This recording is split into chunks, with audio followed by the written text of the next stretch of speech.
Using pfSense with an access point AP compared to using a single, all-in-one Wi-Fi router offers significant advantages in several areas, including 1. Performance and stability. Typical router often hangs or malfunctions easily when a large number of devices are connected simultaneously or under heavy usage. For example, downloading torrents, watching 4K movies on multiple devices simultaneously due to the limited CPU and RAM of typical routers. pfSense plus AP clearly separates functions. pfSense handles network processing, firewall, and security management with more powerful hardware. For example, an older PC, mini PC, or specialized appliance, while the access point only distributes the Wi-Fi signal.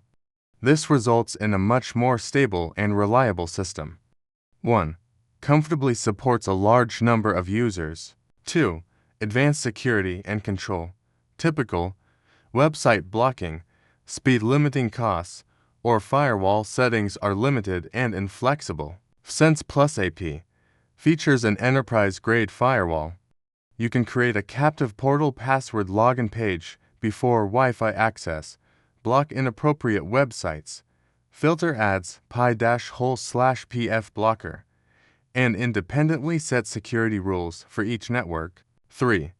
Bandwidth management and costs. Typical, if there are heavy users, others in the house or office will experience slowdowns and lag. pfSense plus AP allows you to set bandwidth limiting, traffic shaping for each device or Wi-Fi network. For example, you can limit guest Wi-Fi to a certain speed to prevent it from using the high-speed internet of the main network. Let's start sharing internet to the access point from pfSense. The process is very easy. You just need to configure the access point to bridge mode.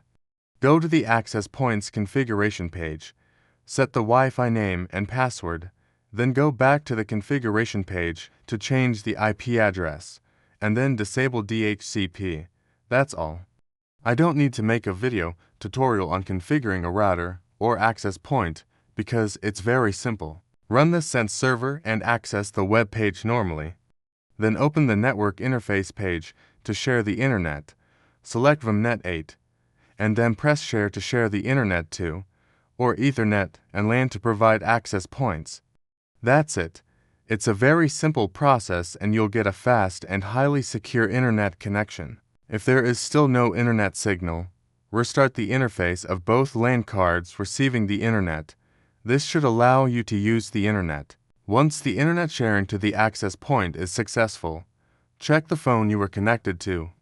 You will see the IP address 192.168.137.1, indicating that the sharing was successful. Congratulations, you succeeded. You're now using the ultra-secure pfSense router system. This is episode 8, and it addresses something many people have been asking for.